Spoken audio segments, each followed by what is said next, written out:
یانەی سیروانی نوێ چوارەم سەرکەوتنی لەسەرێکی تۆمار کرد و بە شێوەیەکی کاتی پێشەنگی ڕیزبەندی یانەکانی وەرگرت.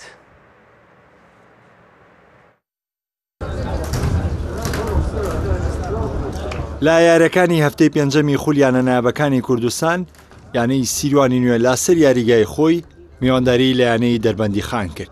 لا یارەکەدا کە هەندێکی بەرچاو ئامادەی بوون، سیروانی نوێ هەر لە سەرەتاوە کۆنتڕۆڵی یارەکەی کرد و مەشوای کرد لە خولەشی هێشتی سەرەتا یارەکە پەیام ئەحمەد گۆڵەکەی سیروانی نوێ تۆمار کرد. پاژەم گۆڵە یارەکە گەرموگوڕی زیاتری بەخۆ بینی و هەردوویانە هێرش بێرش وەڵامیەکیان دەدایەوە و دەربەندی خانیش لە بۆنەیەکدا گۆڵ یەکسان بوونەوەی تۆمار کرد.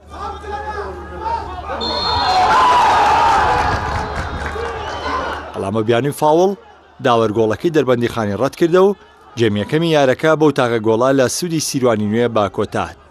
جێمی دووەمی یارەکە ئەگەرچی چاوەڕێی یاریکی سەرنجڕاکێش دەکرا، بەڵام ئاستی هەردوویانە بە تەواوی مامناوەند بوو. دەربەندی خان لە چەند بۆنەیەکی کەمدا هەوڵیدا گۆڵ یەکسان بوونەوە تۆمار بکات، بەڵام سەرکەوتوو نەبوون. سیروانی نوێش بێرشە هەڵگەڕاوەکانی مەترسی لەسەر گۆڵی دەربەندی خان دروست کرد بوو، بەڵام بە هەمان شێوە ئەوانیش سەرکەوتوو نەبوون لە تۆمارکردنی گۆڵ و سەرنجامی ژارەکە بەو تاقە گۆڵا لە سوودی سیروانی نوێ بەکۆتات.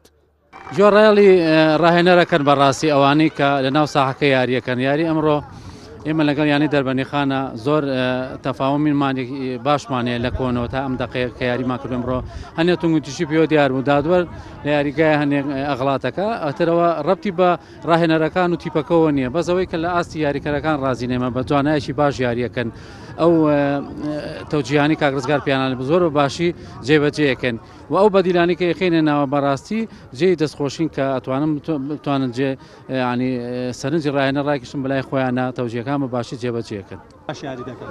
من پێشێکی داوای لەبوور لە هەندرانی خۆشەویستی شاری دەربەندی خانەکە ئەمڕۆ عزیز دەنگێشا بوو لێرە بوون.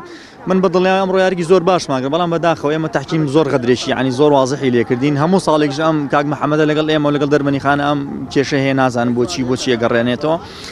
وەکو یاریکردنی ئێمە فرسەی باشمان بە تایبەتی ئێمە جێمی دووەم زۆر باڵات دەستتر بووین، بەڵام لە فنیشە باش نەبووین ئەمڕۆ بەڕاستی ینی هەر ئەوەی ژوای کردبوو کە زۆر یاریزانەکان لەسەر عەساب یاریانە کرد، ئەمە ژوای کردبوو کە تەرکیزیان لای یاریەکە نەبێت و لە فنیشەکانمانە باش نەبووین. بەمبردنەوەیشی سیروانی نوێ چوارەم سەرکەوتنی یەک بە دوایەکی تۆمار کرد و ئێستاشدا بە کۆکردنەوەی 12 خاڵ بە شێوەیەکی کاتی پێشەنگی ڕیزبەندی یانەکانی خولی نایابی کوردستانی گرتووە.